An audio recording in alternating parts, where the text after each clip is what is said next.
Ora, amado, tenho a honra, tenho a satisfação, o prazer de convidar nosso querido companheiro, pastor Augusto Pereira Reis Ribeiro, para nos trazer a palavra do Senhor. Pode ligar o seu microfone, pastor Augusto, glória a Deus, e nos trazer Amém. a palavra. Glória a Deus. Meus irmãos, a paz do Senhor Jesus, é uma alegria estar com os irmãos, ter esta oportunidade de ministrar a palavra do Senhor neste domingo, que, como já anunciado pelo pastor Ezequias e também pelo nosso pastor Eliseu, a gente celebra, a igreja, ela celebra o domingo da Santíssima Trindade, e eu aproveito este momento também para louvar a Deus pela vida do pastor Ezequias e também do pastor Eliseu por este convite, pela confiança para que nós pudéssemos estar aqui com os irmãos compartilhando a palavra do Senhor. Aproveito também esta oportunidade para parabenizar o nosso pastor, o pastor Ezequias, por mais um ano de vida e oro para que o Senhor continue abençoando o ministério do pastor. Irmãos, eu quero ler um texto aqui, em João, capítulo 14, faremos a leitura do versículo 1, versículo 16, 26 e 27, tá? Nós vamos ser fiéis aqui ao tema do culto. No entanto, eu gostaria de ler este texto também que vai compor a nossa mensagem. João, capítulo 14, nós iremos ler o versículo 1, 16, 26 e 27. Diz assim a palavra do Senhor: que o coração de vocês não fique angustiado. Vocês creem em Deus, creiam também em mim. Versículo 16: e eu pedirei ao Pai, e ele lhes dará outro Consolador, a fim de que esteja com vocês para sempre. Versículo 26: mas o Consolador, o Espírito Santo, que o Pai enviará em meu nome, esse ensinará a vocês todas as coisas e fará com que se lembrem de tudo o que eu lhes disse. E o versículo 27, para finalizar: deixo com vocês a paz. A minha paz lhes dou. Não lhes dou a paz como o mundo a dá. Que o coração de vocês não fique angustiado nem com medo. Irmãos, este texto lido, ele vai fazer parte da mensagem que o Senhor colocou no meu coração, mais especificamente do ponto 4 da mensagem. Antes, porém, de entrar nos detalhes deste texto, eu gostaria de falar um pouquinho da Trindade, né, do esboço da mensagem que nós vamos compartilhar com os irmãos hoje. Então, a gente vai falar um pouco da doutrina da Trindade no Antigo Testamento, da doutrina da Trindade também no Novo Testamento, as consequências práticas da doutrina da Trindade, porque esta doutrina, ela afeta a nossa vida, ela afeta a nossa fé, e ela afeta até mesmo a nossa salvação. E, por fim, qual deve ser a nossa resposta à Trindade? Quando a gente fala de Trindade, a gente está falando de um mistério, mas a gente precisa ter uma resposta à altura desta doutrina que é bíblica. Trindade, para início de conversa, ele foi um termo cunhado por Tertuliano, no segundo século, para designar que Deus subsiste na pessoa do Pai, do Filho e do Espírito Santo. E no decorrer da história, houve uma tensão muito grande a respeito desta doutrina, mas a gente tem sempre que se lembrar e que se apegar ao fato de que a doutrina da Trindade, ela é essencialmente bíblica. Tanto que a respeito da Trindade, Agostinho de Hipona declarou: tente entendê-la e perderá a cabeça, tente negá-la e perderá a alma. Quando ele fala tente entendê-la e perderá a cabeça, ele não está nos desestimulando a estudar aquilo que Deus revela em sua palavra. Aquilo que Deus revela na palavra, nós temos que, sim, buscar com afinco o entendimento.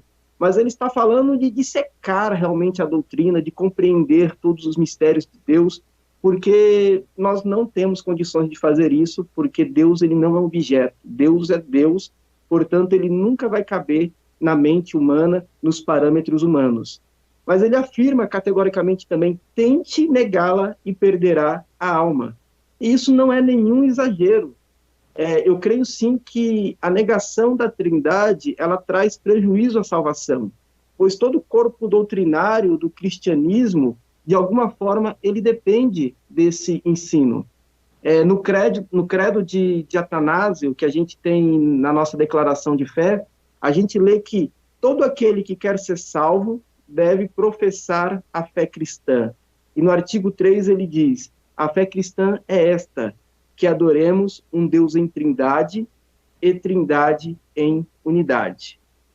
Portanto, embora a gente não vá encontrar a palavra trindade na Bíblia, a gente precisa entender que esta doutrina, ela é essencialmente bíblica, ela forma a base da nossa fé, nós não podemos negá-la, por mais que talvez a nossa mente não consiga compreender todos os mistérios, porque eu diria que, se não for a mais, é uma das mais misteriosas e desafiadoras doutrinas da Bíblia. No entanto, a Bíblia declara, e a gente tem que crer, temos que obedecer, temos que guardar no nosso coração aquilo que a Bíblia nos ensina. Indo para o primeiro ponto da mensagem, a gente vê no Antigo Testamento não uma formulação muito clara da doutrina da Trindade, mas no Antigo Testamento a gente pode ver aquilo que eu vou chamar de sugestões que apontam para a Trindade. A gente tem estas sugestões que apontam para um Deus único, porém plural. Na criação, em Gênesis capítulo 1, versículo 26, a gente se depara com o versículo: façamos, no plural, o ser humano à nossa imagem, conforme a nossa semelhança. Então havia ali o Pai, o Filho e o Espírito Santo. E surge esta declaração: façamos o ser humano à nossa imagem, conforme a nossa semelhança. Isso já na criação. Em Gênesis capítulo 3, no versículo 22, no contexto da queda, depois que o homem desobedece a Deus e ele permite que o pecado entre no mundo através da desobediência, em Gênesis 3, 22 está escrito: então o Senhor Deus disse: eis que o homem se tornou como um de nós, conhecedor do bem e do mal. Gênesis capítulo 11, versículo 7, no contexto da Torre de Babel, a gente ouve também uma voz dizer: venham, que é o Senhor quem disse, basta ler os versículos anteriores, venham, vamos descer e confundir a língua que eles falam, para que um não entenda o que o outro está dizendo. Portanto, a gente vê em Gênesis claramente a indicação de um único Deus, porém um Deus plural. A gente vê isso nos Salmos, a gente vê isso nos profetas. Isaías capítulo 6, versículo 8, é um versículo muito claro que declara isso. Depois que Isaías vê o Senhor assentado em um alto e sublime trono, ele declara que ele ouviu uma voz, e esta voz dizia: a quem enviarei? No singular. E quem há de ir por nós? Isaías capítulo 6, versículo 8. Então, embora no Antigo Testamento não tenha uma formulação clara, uma formulação fechada, nós temos indicações, temos sugestões que apontam para a Trindade. Na medida que a revelação avança, no Novo Testamento, a doutrina da Trindade ela ganha corpo. Ela já é apresentada de forma mais cristalina pelos autores bíblicos inspirados pelo Espírito Santo. De forma que não há como você ler o Novo Testamento, acreditar que o Novo Testamento é inspirado por Deus e negar a doutrina da Trindade. Não há. Logicamente, a conta não fecha, porque o Novo Testamento ele já aponta de forma muito clara. A gente vê isso logo no batismo de Jesus, em Mateus capítulo 3, versículos 16 e 17. A Bíblia fala que depois de batizado, Jesus saiu da água, e eis que os céus se abriram, o Espírito Santo desceu e repousou sobre Jesus em forma corpórea de pomba, vindo sobre ele, e eis que uma voz do céu dizia: este é o meu filho amado, em quem me agrado. Claramente a gente vê a figura do Pai no céu, a gente vê a figura do Filho saindo da água após o batismo, e vê a figura do Espírito Santo sendo representado ali por uma pomba. Na grande comissão, como lido pelo pastor Ezequias, Jesus Cristo ele aparece aos seus discípulos depois de ressurreto e ele declara em Mateus capítulo 28, versículo 18, que todo poder foi me dado no céu e na terra. E no versículo 19 ele diz, portanto, vão e façam discípulos de todas as nações, batizando-os em nome, um único nome, do Pai, do Filho e do Espírito Santo. A gente vê a doutrina da Trindade nas epístolas. A gente vê o apóstolo Paulo na segunda epístola aos Coríntios, capítulo 13, versículo 13, declarando a graça do Senhor Jesus Cristo e o amor de Deus e a comunhão do Espírito Santo estejam com todos vocês. Como dito também pelo pastor Ezequias, na primeira epístola de Pedro, capítulo 1, versículo 2, quando o apóstolo Pedro sauda os crentes que estão na diáspora, e ele fala ali a respeito da doutrina da Trindade na salvação, através da saudação, é claro, onde ele diz que aqueles crentes foram eleitos segundo a presciência de Deus Pai, em santificação do Espírito, para obediência e aspersão do sangue de Jesus Cristo. Então a gente vê a doutrina no Antigo Testamento de forma mais tímida, é claro, mas no Novo Testamento já de uma forma muito clara, muito consistente, bastante cristalina. E veja que interessante, falando a respeito da doutrina da Trindade, que é a doutrina que fala da existência de um único Deus subsistente na pessoa do Pai, do Filho e do Espírito Santo. Deus Pai, Filho e Espírito Santo, não existe uma subordinação em poder, em glória. Não existe uma hierarquia. E às vezes eu vejo até uma confusão na igreja quando, tomando por exemplo 2 Coríntios capítulo 13, versículo 13, veja a ordem ali, ó, a graça do Senhor Jesus e o amor de Deus e a comunhão do Espírito Santo. Alguns leem aquilo e falam, a graça do Senhor Jesus? Não, deve estar errado, né? É o amor de Deus, a graça do Senhor Jesus. Porque lá no batismo fala, batizar em nome do Pai, do Filho e do Espírito Santo. Não existe uma subordinação. Da mesma forma, quando eu citei, por exemplo, agora Pedro, veja que ele fala, eleito segundo a presciência de Deus Pai, em santificação do Espírito, para obediência do Filho, Jesus Cristo.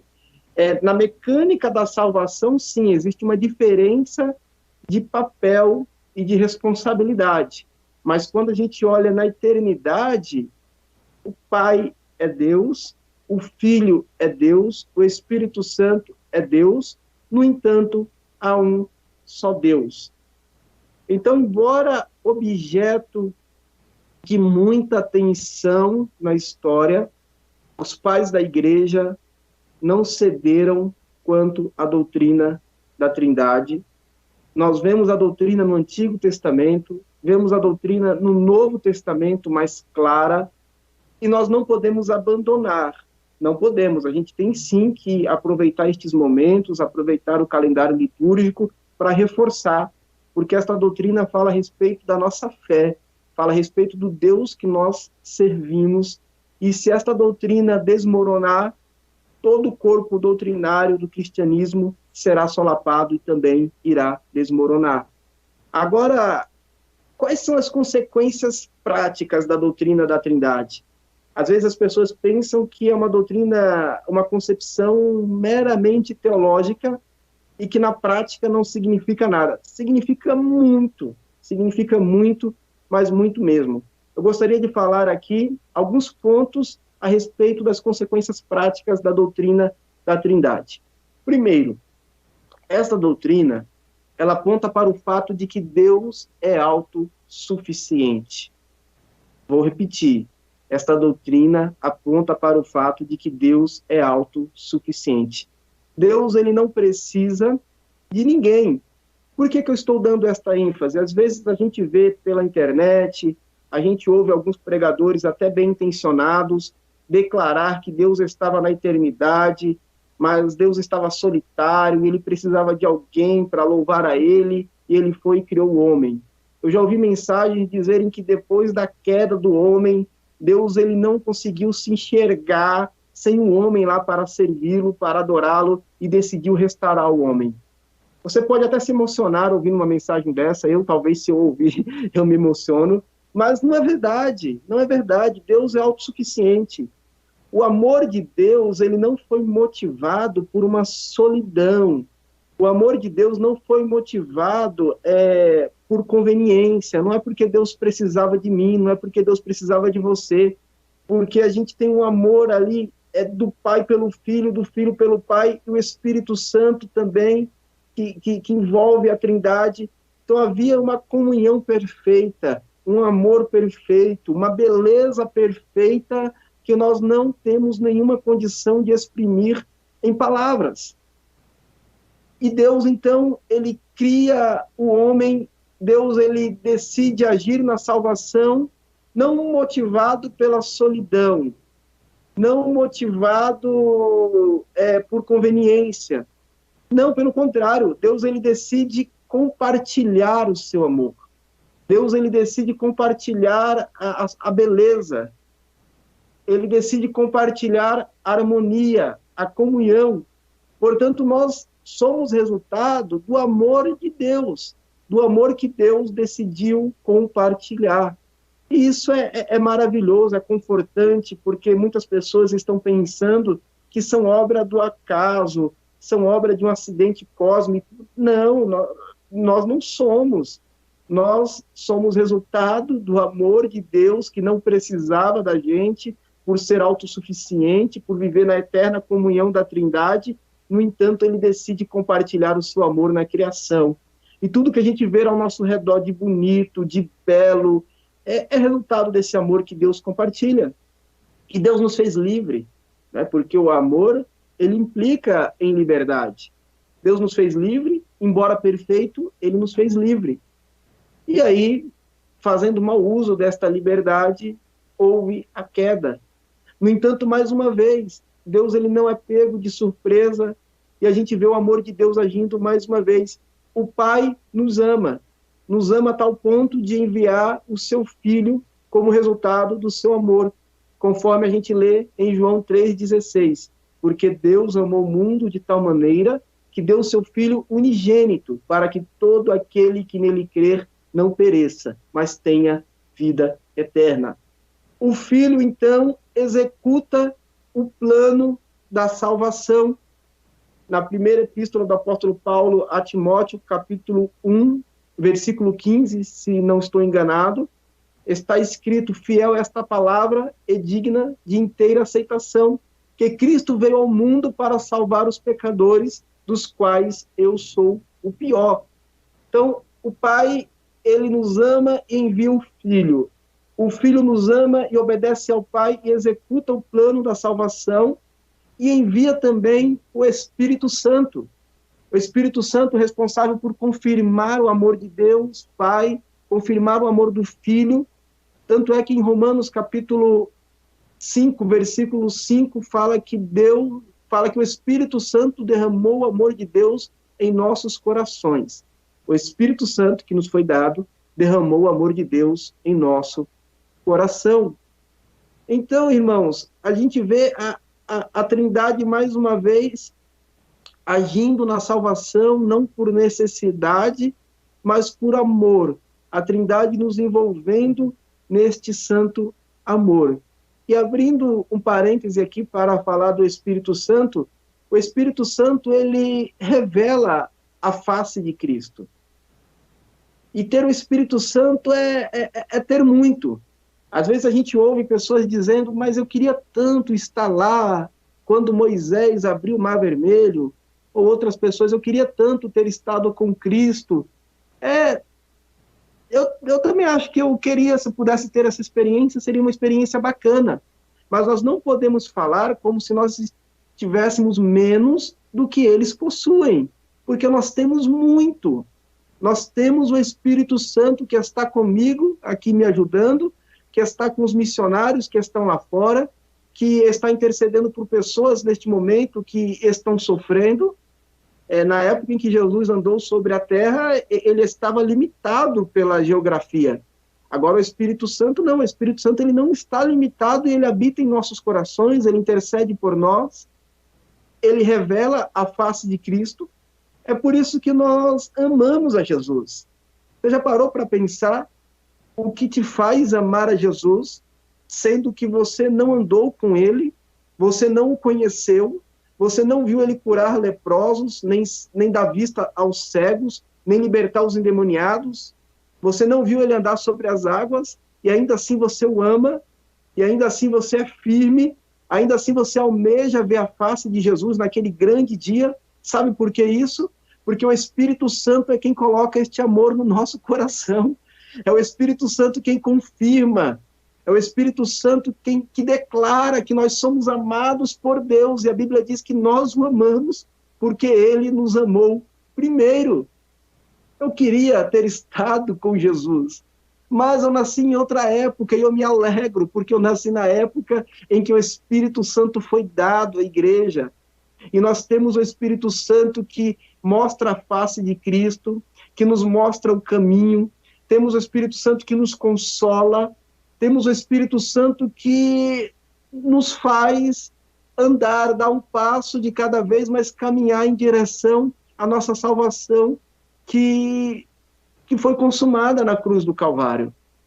Portanto, é magnífico, é maravilhoso a gente vê a ação de Deus, o amor de Deus ao enviar o seu Filho, o amor do Filho ao obedecer o Pai e executar o plano da salvação, e o amor do Espírito Santo em agir em nosso meio, confirmando que, de fato, nós somos amados por Deus. Guarde esta palavra, meu irmão, você é amado por Deus. Nós não somos órfãos, não, somos amados por Deus. Nós temos um Deus, o Pai, o Filho e o Espírito Santo, e somos amados por este Deus, e nós não estamos sozinhos. Então, qual que deve ser a nossa resposta à Trindade? E aí eu quero entrar rapidamente nestes versículos que eu li. O contexto aqui, Jesus ele está praticamente às vésperas da cruz. Jesus ele declara que a sua alma estava aflita, mas ele olha para os seus discípulos e ele percebe um desalento muito grande, um medo muito grande, uma insegurança muito grande. Então Jesus, que deveria ser consolado, mais uma vez ele tira o foco de si e ele olha para os seus discípulos, que necessitavam também de um consolo. Então Jesus ele declara ali, olha, que vocês não fiquem angustiados, creiam em Deus, creio também no que eu estou falando. E aí ele fala, olha, eu vou, mas eu vou pedir ao Pai, e o Pai vai vos dar outro Consolador. O outro aqui é um outro da mesma categoria, não é um outro conforme está lá em Gálatas, quando o apóstolo Paulo fala que aquele que vos pregar outro evangelho, que seja anátema, não. É um outro da mesma categoria. Olha, eu estou indo, mas o Consolador, ele está vindo. E o Consolador, ele vai vos ensinar todas as coisas que talvez agora vocês não possam compreender. Quando o Espírito Santo vier, vocês vão entender, porque o Espírito Santo ele vai testemunhar dentro de vocês, ele vai habitar em vocês. Portanto, não há nenhum motivo para ter medo. Naquele cenário de medo, de incerteza, de dúvida, de ansiedade, Jesus Cristo ele desafia os seus discípulos a, em primeiro lugar, crer em Deus, crer no Pai. Eu estou falando em primeiro lugar, em segundo lugar, em terceiro lugar, meramente por ordem de raciocínio, não que a gente tenha uma ordem nesta crença, ok? Então, crer em Deus Pai, crer em mim, e creia também no Espírito Santo. Esta deve ser a nossa resposta à Trindade. E nós não devemos nos entregar ao desespero, a uma ansiedade demasiada. Tem uma frase que é atribuída ao pastor Russell Shedd, que diz que quem vive ansioso de forma demasiada, duvida do caráter de Deus. Viver ansioso viver duvidando do caráter de Deus. E a gente vê que este Deus aqui, nós não podemos duvidá-lo.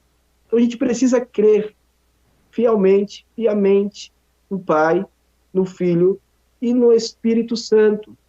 E para concluir, irmãos, nós estamos em um momento de pandemia, estamos em um momento de instabilidade política, em um momento de retração econômica, que com certeza suscita muitas dúvidas e até uma certa ansiedade.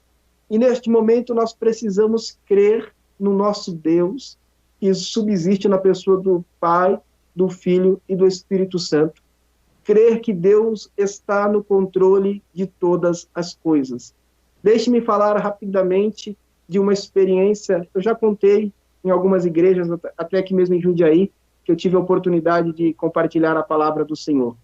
Certa vez, eu tive um sonho, eu estava dirigindo o carro, eu estava dirigindo numa velocidade razoavelmente alta, eu estava progredindo bem na pista, dirigindo e avançando, e chegando próximo do meu destino, qual seria o meu objetivo, e em um momento eu perdi o controle deste carro em alta velocidade, e este carro começou a capotar diversas vezes. E naquele momento a minha alma foi invadida de uma angústia, de um medo, de um pavor tão grande,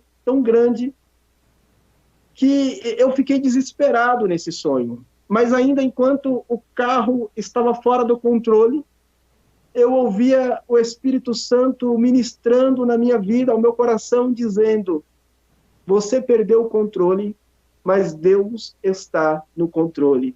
Não tenha medo. E naquele momento a angústia, a tristeza, ela deu lugar ao riso, que eu acordei glorificando a Deus, acordei louvando o nome do Senhor, porque eu falei, eu perdi o controle, mas Deus, ele não perdeu o controle. Talvez alguma coisa parece que tenha saído do controle, não é isso? A gente que vive no século XXI, a gente vê que a economia estava evoluindo, tecnologia avançando, o ser humano tendo mais qualidade de vida, mas alguma coisa acontece, sai do controle, surge um vírus como a pandemia, e muitos são levados ao desespero, mas a gente não pode se deixar levar ao desespero. A gente tem que ter responsabilidade? Sim, precisamos, mas a gente precisa crer em Deus, porque Ele não perdeu o controle. Ele não perdeu o controle na queda, Ele não perdeu o controle em momento nenhum, e Ele continua no controle de nossas vidas. E o que a gente deve fazer neste momento, então, irmãos, é transbordar este amor de Deus que vive em comunidade, dentro da igreja, ajudando os nossos irmãos que precisam, ajudando as pessoas que estão ao nosso redor, demonstrando uma fé sóbria, uma fé sólida no nosso Deus que é um Deus trino. E eu quero concluir também dirigindo uma palavra a você, que talvez não seja crente, mas está ouvindo esta mensagem. No Salmo 34, verso 8, tem algo que é fantástico.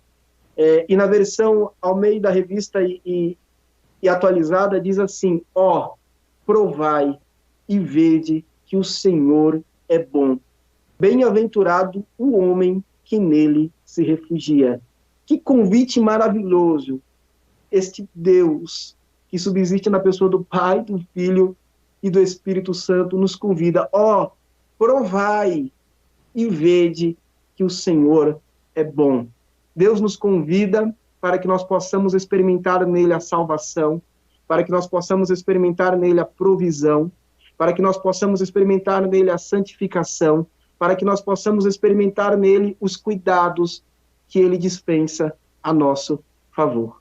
Portanto, esta é a mensagem que o Senhor colocou no meu coração, e eu agradeço por esta oportunidade que o pastor Ezequias e o pastor Eliseu me concederam de compartilhar. Deus abençoe os irmãos. Então, de você que ouviu essa mensagem, pastor Augusto, Deus te abençoe, muito boa essa mensagem, esclarecedora, é um assunto, a Trindade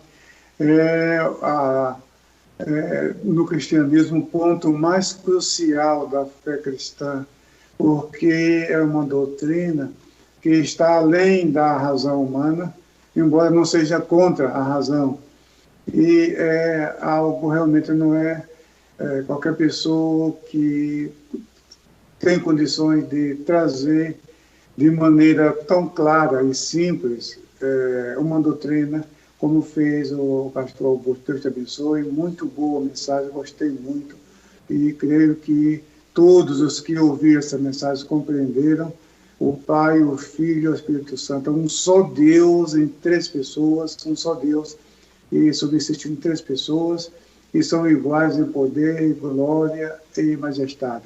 Quando você adora a Deus, você está adorando a Trindade. Se você adora o Senhor Jesus, o Pai está sendo adorado também, o Espírito Santo está sendo adorado também. Quando você adora o Pai, o Filho está sendo adorado também, o Espírito Santo, porque é um só Deus. São três pessoas, é algo realmente, como disse, está além da razão humana, mas não é contra a razão. E hoje, como dia da Santíssima Trindade, o pastor Augusto trouxe uma mensagem com base nessa doutrina tão importante. Que Deus te abençoe ricamente. E os irmãos, e você que deseja conhecer mais sobre isso, é só ver na nossa declaração de fé, que tem um capítulo que trata sobre a Trindade.